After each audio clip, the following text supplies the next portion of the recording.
Cashflow Diary Podcast, episode 329. Welcome to yet another exciting episode of the Cashflow Diary Podcast, the podcast that teaches you insider tips, tactics, and strategies for creating leverage streams of cash flow into your life. Learn from top-performing entrepreneurs, business owners, investors, and thought leaders from across the globe as they share their secrets to success. Like what you learn on this and other Cashflow Diary podcast episodes? Go to learninvestingnow.com and sign up to receive powerful tips and information that will help you succeed as an entrepreneur and investor. Now, here's your host, investor, entrepreneur, business owner, educator, speaker, author, and master facilitator of Robert Kiyosaki's cash flow game, Jay Massey. All right, ladies and gentlemen, welcome to another episode of the Cashflow Diary Podcast. I'm your host, Jay Massey, and I'm glad that you're here today because we're going to talk about the things that really matter. What's that? You. Ha! I know. You were thinking, what exciting thing could we possibly be talking about today? Well, as you go out there to build your business to become a bigger, better, badder investor, you and I both know something. We know it instinctively. We may not know how to do it, but we know something. We know that we need to be in front of more people. And that our business needs the ability to get more people along the same lines of thinking and, more importantly, following the trains of thought that our product or service has the ability to actually solve, and we have to figure out how to do that. Well, today's guest is going to be able to help you with that. Not only has she built herself the ability to become a brand expert, if you will, but she also has the slant because she's one of us guys. She's been a real estate investor, so she knows our pain. More importantly, she can help you be able to get more of those deals, be able to be in front of more of those people, because I have with me none other than Julie Broad. There we go. And she's an Amazon #1 best-selling author and International Book Award winner, recipient of the top 20 under 40 for Vancouver Island. And as I said before, what's interesting is that she'll be able to bridge that gap. Because I know sometimes when the guest is talking, you're like, how does this apply to real estate? Well, that's not going to happen today. So let's make sure that we listen, that we take notes, and so that we can understand and take action as we hear Miss Julie Broad. Julie, you there? I am. Thanks for having me. You are quite welcome. I am glad that you are here. Now, this being your first time here, I tend to ask everybody, especially on their first time, the same question. Are you ready? I'm ready. All right. So I tend to look at today's entrepreneurs a lot like yesterday's superheroes. You know, Wonder Woman, Batman. Yes, see, she's like, uh-oh, where is this going? I love it. So, because I think entrepreneurs and superheroes have a ton of things in common. I mean, occasionally we get dressed up and we think, at least in our own mind, we're flying around and saving our customers from their own, from themselves and with our products and services, etc. And I think entrepreneurs can feel that way. Also, like superheroes, entrepreneurs have a beginning. I mean, you know, Spider-Man's story. Before he was Spider-Man, he was just Peter Parker. He was working a job trying to finish his degree. That's kind of like all he was trying to do. Yeah. So what we want to know is before the books, before, you know, helping people with their brands and influence, before even your real estate investing, before all of this stuff that you are now known for, what we want to know is, who is Julie Broad? Oh, thank goodness. I thought you were going to ask me to name a superhero. You got off easy this time.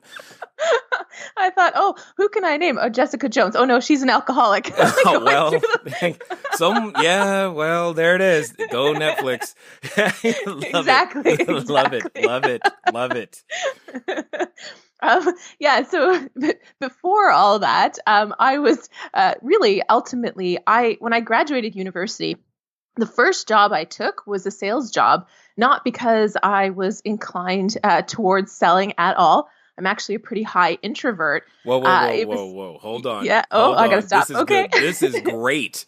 Because you said you may not know this, but you just said that word. You said the S word, sales, and somebody just like, oh man, not another salesperson. No. But then you said introvert, and I've told so many people I'm naturally an introvert, and I've had to learn to sell. So I'm really excited now. I hope everybody else is now paying attention because here's another one. This is going to be great. I am ready to go. Yeah. So I mean, yeah, it's good. Introverts unite here. Yeah. So We should start a club. I took that sales job because it was the best paying job out of university, and it came with a company car. I mean, those were pretty good selling Makes features sense to me. Yep. And so I took the job. But what I found was being an introvert, it was really, really hard. My job was working for Kimberly-Clark selling Kotex and Huggies and Kleenex. And I mean, pretty simple sales job because all the stores want to carry these number one and number two brands in every category. So I didn't really have hard selling to do, but I still had to go talk to strangers and I still had to network. And it was really challenging. And I found myself at times literally going around the circles in the stores, not speaking to anyone, just circling the shelves like over and over and over again. And sometimes I'd actually end up back in my car crying because I felt so much anxiety over the fact that I had to talk to these strangers. So how did I fix all that? Initially, I just kind of started to approach it from a different perspective. I stopped thinking about, okay, I have to get them to sign these orders. I need to get this shelf space. I need to get the end cap display. And I started to think, okay, what can I do for them to help make their job easier? How can I make them look better to their boss? And by flipping it, by going into the store, rather than thinking about myself and thinking about how I could get what I needed, I would go in and just try to chat with them to see how I could help. So I kind of turned it from selling to serving. And it put me in a much more comfortable position because I didn't feel like I had to shine the spotlight on me and what I needed. I could focus on them. And just by virtue of doing that, I started to build relationships, which ultimately led to, powerful sales results for me. And I ended up getting fast-tracked towards a management job, which I then realized I didn't want, so I quit. Nice. I like it. Around the same time, this is way back in 2000, I also realized at the same time as I realized I didn't want to be working hard for somebody else, I started to think, okay, what can I do? And that's where real estate came in because I looked around and I thought, I'm going to go back to school and I want my money to be working for me while I'm in school because I didn't want to graduate with nothing but debt for a second time around. And the only thing that I could think of that would work to make me money while I was in school without having to be on top of it every single day was real estate. So I took the money that I had saved aside for my master's degree and I put that into my first two properties and instead got student loans to pay for my schooling. Whoa, hold on. Yeah. Okay, that was a major mental shift right there. Did you say you took the money that you were going to use for your education and instead decided to put it into a property? Yeah, I put it into two properties and then got student loans to pay for my schooling. Somebody just had a heart attack when you said that. I don't know who. But okay, keep going. This is good. Well, it was a good way to get started. So yeah, so that's kind of how I kicked off my real estate investing. And at the time, I partnered up with my boyfriend, which is not always a recommended strategy, but it worked out. We got married, and we kept going. We realized that we really, really liked real estate, and so we started trying to find strategies to do deals while I didn't have a job. I was in school. And so then that's when we really started to attract capital and raise money and do a lot of those things to keep growing our portfolio. Excellent. I love it. Now, I have a question because you said something that I've heard a lot of people say. Do you like real estate or do you like the benefits real estate provides? Oh, it's all about creating the life. For me, it's real estate. If it was not real estate, if it was something else, that would be totally fine. I used to think I was passionate about real estate. But I've realized over the years that, real estate is a vehicle to help us get where we want to go. And really, it's allowed us to pursue the things that we really love. My husband's now pursuing a career as an actor. And I focus a lot of my time on writing and things like that aren't always financially beneficial, but we can do that because we have a real estate portfolio that makes sure that we're taken care of. Yes, I tried to tell people I have some expensive hobbies, chief among them RC helicopters and cameras and drones. And I'm like, the only way you can ever have time to not only buy that stuff, but use it is because you have something else that brings in income. Because I promise you, selling photos to the local newspaper, that ain't gonna do it. I've been there, I've done that already. So I love it. Now, I guess my question is, take us through this journey. You start out, it sounds like you were headed towards the corporate route, but then you said, no, I don't like that. And now, how does that lead us, from the real estate over to what you're doing today? Yeah, I mean, nothing's a straight path for sure. Dang it, that happened to you too? Yeah, it's lots of twists and turns. And I mean, really, the first thing that happened was our real estate, because we did aggressively buy a lot of properties and we tried any strategy that we could to get properties, anything that would work for us to not have to qualify for financing, we tried. And as a result, we ended up with some really challenging properties. And one of them was just full of great stories, which is code for it was a real pain in my ass. Oh, I could read the code. I know what challenging and great stories mean. I've had some. Exactly. So, I mean, the very, very short version is we had a property manager who punched a tenant. The tenant actually died, unfortunately, and the property manager was charged with manslaughter. And as he went through this, and it was in a really rough neighborhood where nobody else would manage these properties but him. So he kept managing it because he was on house arrest, but slowly the property declined into a known crack house. And we ended up in court pleading guilty to fire code violations. And it was just it was an ongoing saga for many years, because then once it's been in the paper with all these problems, nobody's going to buy it. And we couldn't offload it. But the good of all that is these kind of stories that we had in our early days, I love to write, so I would write about them. And I started getting published all over the place, and people started approaching us saying, hey, it sounds like you've gone through some rough times, but it sounds like you know what you're doing now. Can you help me? And so I started an education and training company. So while we were also building our portfolio, I started the education and training company, which led me to teaching people initially how to invest in real estate. But over time, people also took note of the fact that I had built a very strong brand in Canada, and people were calling us not only with deals, but with money, saying, hey, listen, I don't want to do the work, but I hear that you invest in real estate. Will you take my money and put it into properties? And it sounds like it happened easily, but it took years for that to happen. But over time, people were like, okay, cool. So now you're raising millions of dollars. How did you do that? So I started to evolve into teaching and writing about influence and persuasion and raising money, especially from the side, from the slant of I'm an introvert. I'm not comfortable selling. So how do you make that phone ring so that people are calling you saying, hey, here's my money, instead of me having to call them saying, hey, can I have your money? Yep. This is sounding very familiar, but keep going. This is good.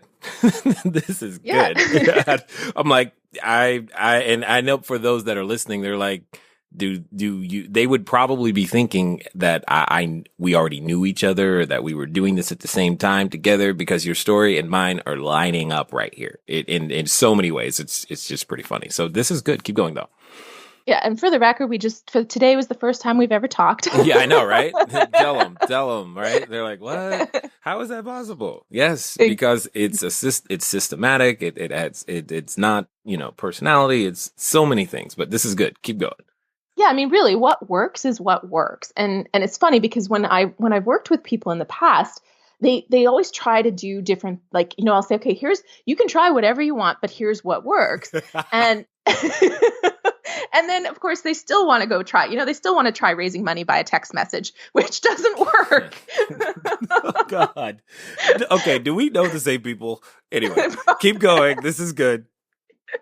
So yeah, I mean, that's one of the things is if it sounds familiar, this is because this is what's tried and true. It's not because we went to some secret course that nobody else knows about and we were given the secrets. This is because this is actually what works over and over again to attract capital opportunities, good people into your life. So really, ultimately, that's how I ended up in the branding side of things, was because it was building a brand. Yeah. It was becoming that known expert that really ultimately had our phone ringing with deals and with money and all of those kind of opportunities. And I also, as I said, I like to write. So I've written several books, and those books have also helped put me in a position where I can access people that otherwise, maybe wouldn't return my calls, and gave me opportunities to speak in places that I then got more exposure. So it's all kind of part of the package and part of the journey. And that's really largely where we are now. Yes, well, when I see, anytime I've seen individuals who have a background in real estate and now they're talking some form of marketing, branding, etc., I'm expecting a very, very similar path and pattern as to myself, because it seems to be that that's what's supposed to happen. It's like we get into the situation where we're like, I would love to fill up my properties or buy more of these, so I've got to do something.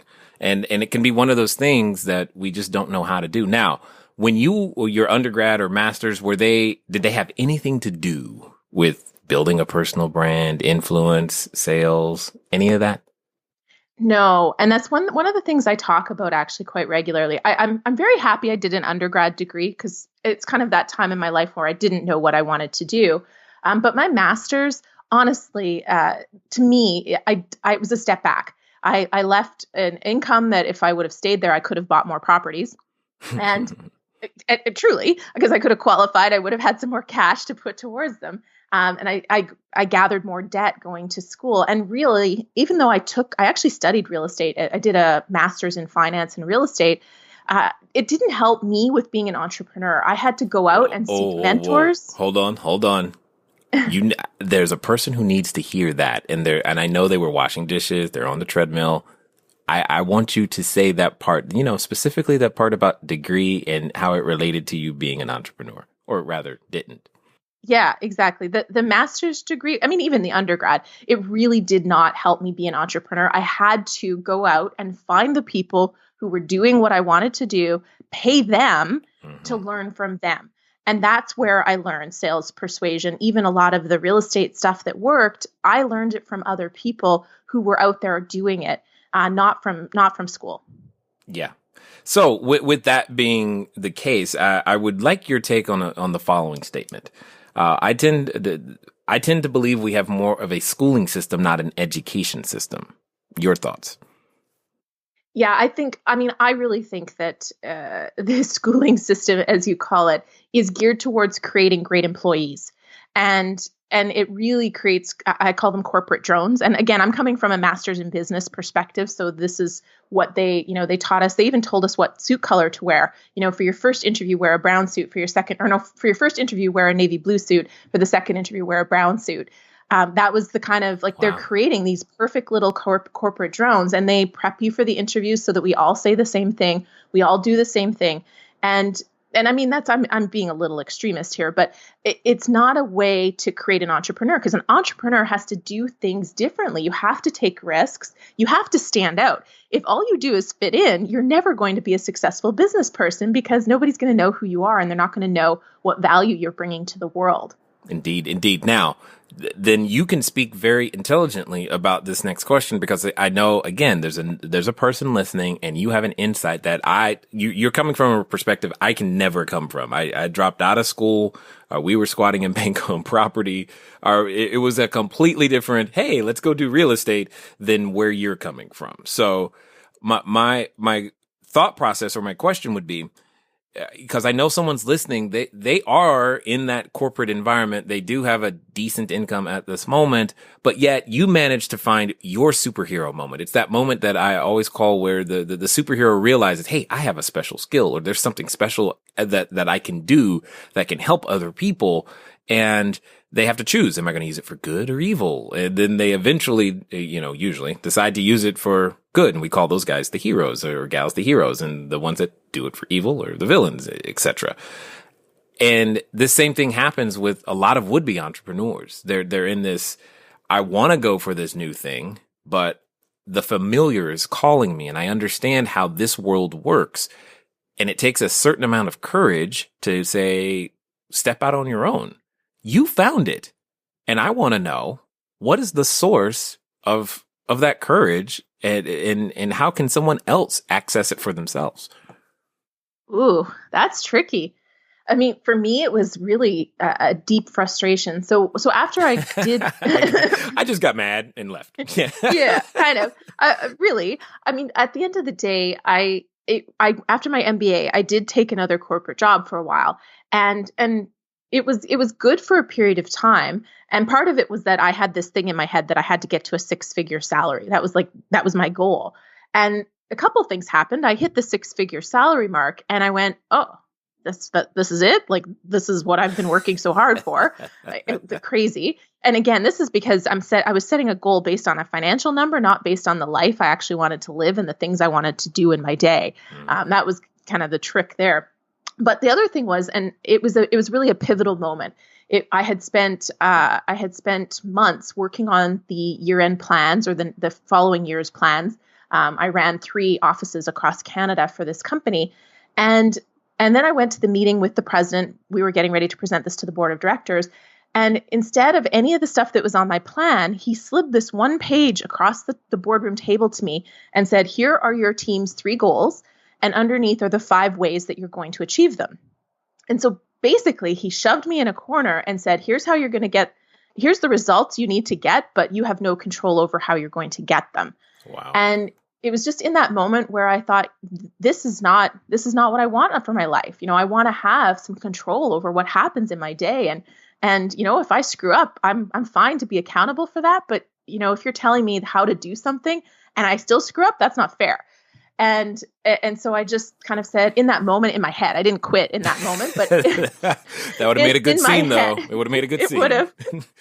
In my head, I was just like, I was done. And I remember walking outside the door, calling my husband, and we were newlyweds at the time. And I called him and I said that, I'm quitting. And it was just, the part of it is that he never doubted me. He just heard it in my voice and he said, okay. And I think he knew that I didn't mean I'm quitting and I'm going to go find a new job. He knew I said, I'm quitting and I'm going to make it on my own. Now, a lot of people think, oh, well, your husband probably had a job at the time. So, you guys had 2 incomes, you were supported. Well, this was 2008.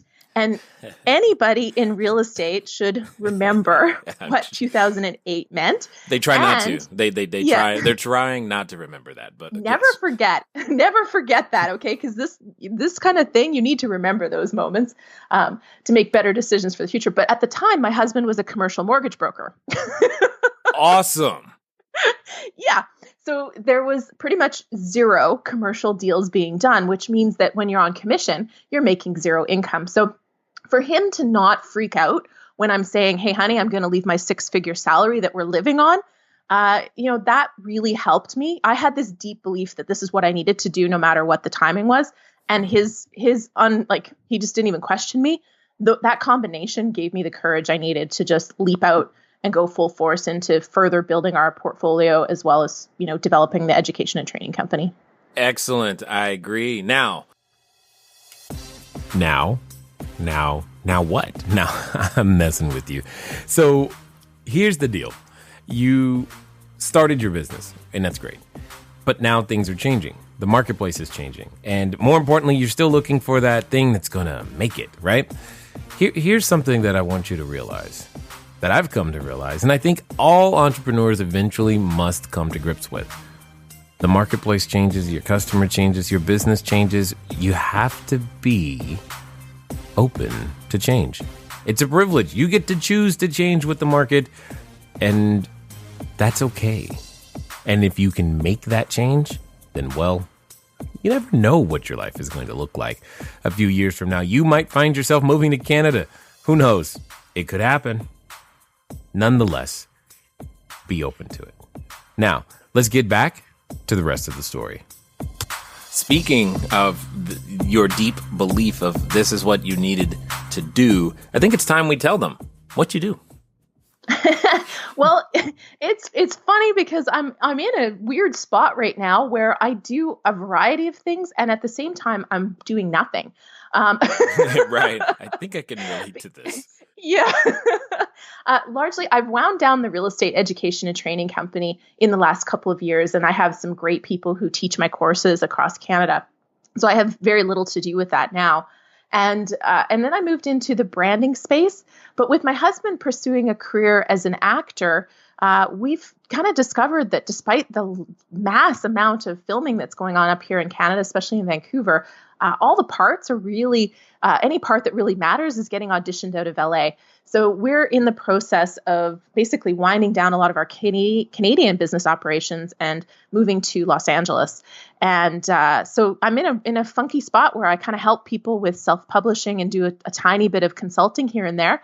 But I'm largely just focusing on promoting my books and getting ready for the move. You got it. Totally understood. Now, in the concept of, or under the concept of your husband as an actor, the concept of a brand still has to be there. Same thing with your courses. Same thing with, I think, anything that we're doing today. We have to take this stand and stake and kind of say, hey, this is who I am. This is what I stand for. This is what we stand against. How does someone like listening to us right now, who is either just getting started in their business or real estate, because at some point they realize, hey, I want more property. I want more stuff, but nobody knows who I am. How do I begin that process to actually intentionally build a brand that has the ability to attract the capital and help me do the business that I want to do?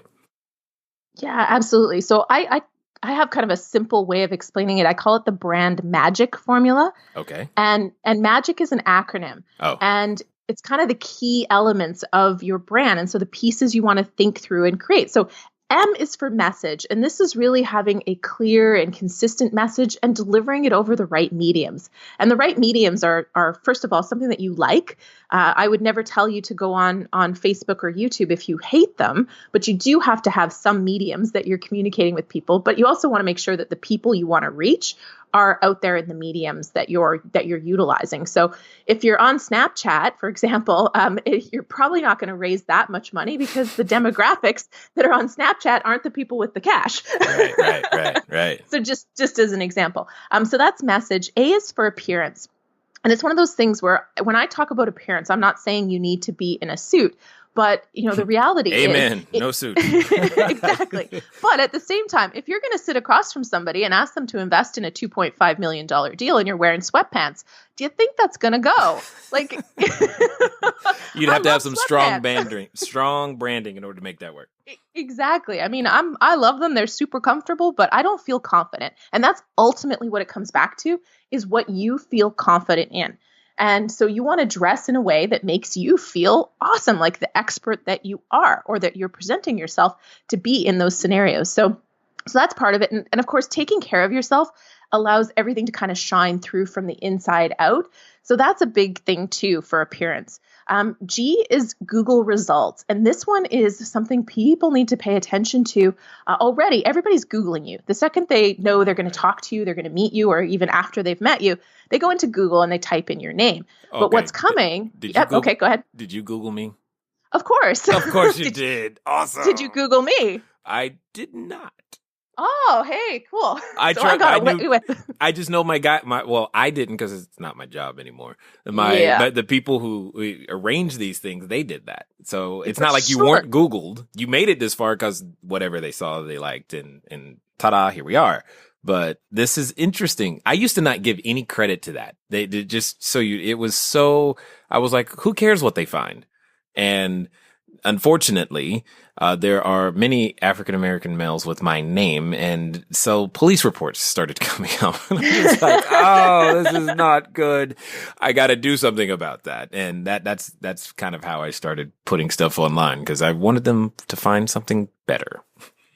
Exactly. And that's really the point that I try to make, is that one thing is that if you're not showing up, people won't be able to learn more about you. And especially when you're raising money or attracting deals, you really want people to be able to learn about you and find out more so that they call you. And when they call you, they're not asking you basic questions. They're saying, hey, listen, I like what I saw. Can I give you my money? Will you come look at my house? So the one thing I'll mention about Google, though, is that there's technology now that Apple has just bought, body language reading, facial recognition software, and Google has been working on it for their Google Glass product, where when you walk in a room, somebody can snap a photo of you and they'll be able to look up your picture online. So they won't even need to know your name. So this is something to really pay attention to. Yeah, that's not scary at all. It's free. It's freaky, but if you're on top of it and you're doing it now, because these things, you don't put up a website and have Google show it tomorrow. You have to send links to it. You have to do a little SEO, and it has to be around for a little while for Google to trust it. So you want to start building these things now, so that when this technology is everywhere, you're already ahead of the curve. I actually have a download, which I forgot about till right now, that people can get to kind of go through a checklist of things to do. Do you want me to share the link so they can get that? By all means. Because now that you've mentioned it, if you don't, I'm going to get a lot of emails. So, Exactly. So if they go to my website, havemoreinfluence.com, and then it's just / Google Game Plan. And that will get them the link to the free download, which will help them kind of figure this piece out. So that was the G in Magic. I is for I am an expert in. If you're just starting out, don't freak out that you're not an expert yet. Just pick a niche. So pick a neighborhood, pick a property type, pick a strategy, and focus. And it might feel like you're missing out on opportunities initially, but you can expand later. The more focused you are initially, the faster you can become an expert, and the faster you can become known for something. And once you're known for something, people will still talk to you about other deals and other areas and things like that. But you want to start in a niche so that you can become known faster and become that expert faster. And C is for character. Really, you want to bring your personality into everything you do, because that's what makes you unique. That's what makes you stand out. So think about your values. Think about those things that make you unique, and make sure you're bringing that into your brand. Got it. So of those, which one do you think is the most important? No pressure. They're all critical, because if anyone, that's why they're all there, because if anyone is missing, it's not going to work out, because you could have the M, the G, the I, and the C, but if you show up in sweatpants and you haven't showered in 4 days, you're done. Wow. Right? Like you added showered in 4 days. Yeah, that's really rough. Okay. Got it. Totally understood. So, then let me ask it differently. Which one I'm getting started today. Which one do I work on first, Julie? Come on, help me out. Personally, I would start on what you're going to be an expert in, the value you're bringing to the table, how you're helping, the kind of tenants you want to attract, the kind of areas you want to work in, all of that kind of stuff. So I would start with the I, because everything else will kind of flow from, becoming that expert in a certain area. Got it. Okay. Got it. So I guess the question is, when it comes down to understanding, let's just take that first one. I find that's one of the most challenging ones is the message. Like, in my head, if I'm the new guy, it's just, what is my message? I don't know. I just want to help people get to live somewhere. How does one figure out what their message would be? Yeah. So first of all, I suspect, and I could be wrong, but I suspect that most people aren't thinking of, I just want to help people get a place to live. Initially, when they come at it, and this is why the message part is challenging, they're usually thinking, okay, I want to have, and I'll just stick with the real estate examples, but I just want to have $5,000 a month in passive income. And to do that, I need to buy 10 properties. And like, they're usually focused on themselves and their goal. And that's the tricky part, is because nobody cares about your goals. So when you're creating your message, you need to think about what's going to matter to other people. And so when you're creating your message, you want to be thinking about how you're helping those tenants, how you're helping the person whose capital you're going to use to buy the properties. Basically you're giving them the opportunity to get into real estate, an asset, cash flow backed asset. That they don't have to do the work. And there is, as much as we like to call it passive income, there's a lot of work involved with real estate investing. Yes. You just let the cat out of the bag. Somebody was thinking, I'm doing this passive income thing and I'll never have to work again. Nope. Yeah. Yeah, right. Totally. So, but now let's talk from the introvert's perspective a little bit, because I know I've had my own challenges and sat in many corners of networking events. I can even relate to crying in your car, by the way. I did that for a while. I remember those days. I was going door to door selling Yellow Page ads. For those of you who actually remember what that book is, I was actually doing that, and I just couldn't get up the nerve to keep going into these businesses and keep asking them to put in ads. It was really, really challenging. Yet sales is a part of what we've got to do for our business. So for those that would call themselves or identify with that, old stranger danger and not wanting to talk to people we don't know, how do we deal with this, Julie? How do we deal with it? Yeah, again, the two ways that I dealt with it, and it'll come back to your own personality, I think, but from my perspective, it was all about serving, not selling. So looking at the person who I'm sitting across from, thinking about how can I help them, and also recognizing that there's a whole lot of people you can't help. You're not the perfect fit to help everybody. So you got to figure out who's your ideal, in business, it's who's your ideal client. In real estate, it's who's your ideal tenant, who's your ideal investor. And you focus on working with those people only. And, if you want to help the people you can't help, have people to refer them to. But that's really number one is focus on serving and only serve the people you are a perfect fit to serve. The other piece we've already touched on it, is becoming the name people know. And that way, when you go to these networking events, it's not hard work for me anymore because I walk in the room and people come up to me. They introduce themselves to me. So I don't have to sit in the back of the room thinking about, oh my God, I got to go talk to somebody. Like I've come to this event and, I've spent my $15 to get in the door and I need to at least shake hands with one person tonight. I don't have to go through that anymore because when I walk in the room, there's always people that come up to me and they want to chat. They want to ask questions. They want to introduce me to other people. So it's so much easier, but it takes a little bit of time to get there. So the shortcut, I'll give you guys a couple hints on this, is be the person at the front of the room. So the faster you can be the person speaking at the front of the room, the faster everybody's going to want to talk to you and you're going to have the networking done for you. The other tip is in advance of any sort of event that you go to, try to find out who's going to be there. So Facebook groups, or if you're on meetup.com, just checking who's RSVP'd, and make a plan in advance to either figure out if somebody there knows that somebody there that you already know can introduce you, or just do a little research so that you find something you guys have in common and bump into them by the coffee table and say, hey, I saw you online and I noticed you also like sailing, right? And it just eases the conversation. Wow. I couldn't have said it better myself. So let's do this. I know that a number of people have listened this far. They want to know more about everything that you're going on, and what you're doing. So what's going to be the best way for them to track you down and ask their questions, Julie? Yep. The absolute best way is to go to my website, havemoreinfluence.com, and grab my Broad Thoughts newsletter. And you can it's got this magical button called reply. And when you hit it, this thing comes in my inbox and I'll reply to you. That's the best way. I also reply to all YouTube video comments. So I'm doing those personally. So if anybody does watch one of my YouTube videos and you reply, I sometimes will even shoot a video to answer your question. Oh, cool. That's nice. That's also very generous of you. Now, as we wind down here, I've got a question because I'm curious to know your answer. I think I do. I have an idea of what you might say, but this I think is going to be interesting.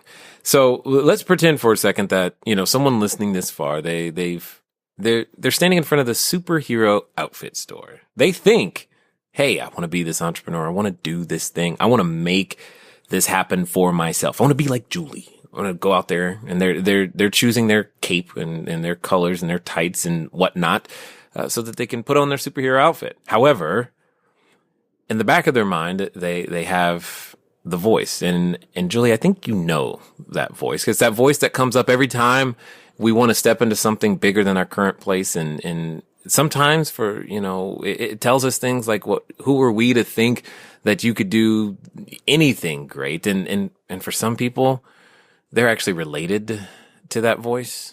And that could be a challenge. So my question to you is, if you knew beyond a shadow of a doubt that the person listening, standing in front of the superhero outfit store, would actually do what you suggested, and they would do so in the next 24 to 48 hours, what would you suggest they do? Ooh, there's two things. Can I give two answers? By all means, go for it. Okay. So first of all is to just figure out your next step and take action. Just forget about all the things that could go wrong. Just figure out what that next step needs to be and take action, because probably the thing you're worried about isn't going to happen, but something else will. So just take action. That's the first thing. I mean, every time you're not sure, just take action. Things will sort itself out. And that's the one part. But the other part is change who you're hanging around with. It's so critical. The single biggest thing that allowed us to create success was finding masterminds and being very conscious of those messages that we're getting from friends and family, because boy, we still get them. I told you that we're planning to move to LA. And you better believe the stuff that we're getting. People have mentioned the high rate of divorce. Like, we're going to go to LA and suddenly Dave and I are going to become Brad and Angelina and fall apart, And then another person actually said, because I'm currently pregnant, about to have my first child. And there, somebody actually said, wow, it's really selfish of you to leave your parents, just as you're about to give them their first grandchild. Yeah. So, and these are people that I love. They love me. And so I have to have a great support network around me that knows what I want to achieve in life and wants to help me get there. So you must surround yourself with people who are already where you want to be, people who are going where you want to go, and have the same mindset that you want to have in your life. Because without that, you will not get where you want to go. Wow. And well said. Now, you do know that we have like some of the worst traffic on the planet, right? I just want to make sure that you're... I know. I just want to make sure you do know that. I'm not saying don't come. The weather is awesome. I just wanted to make sure that no one was hiding that from you.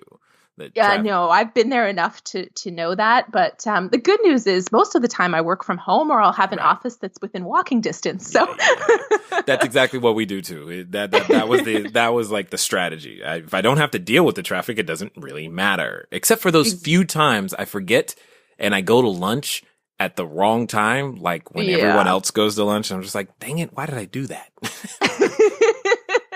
But you know what? We've had the worst weather on record for the last, I don't even know how long, for the last month. So I keep looking at the LA weather and the Vancouver Island weather going, why aren't we there now? Yeah, we do win in the weather department now. But that's really part of the reason to come out here. So good. We definitely welcome you when you get here. And what I do want to say though is thanks for being you and taking the time to invest your knowledge, your wisdom, and your magic formula with us today at the Cashflow Diary. Thank you so much for having me. It's been fun.